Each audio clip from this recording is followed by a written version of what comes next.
So this morning I backed into the garage door. So you notice there's a wheel broken off down there. It's out of alignment up here at this point. Up there, still good. Along this ridge, it popped out right here.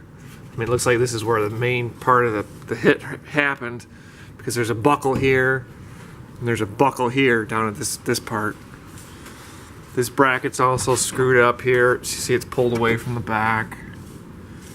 And then, otherwise I think this one looks okay.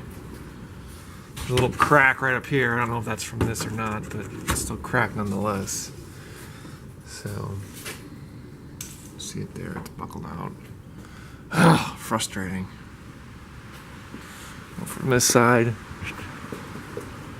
think it might be too bright out here right now, but.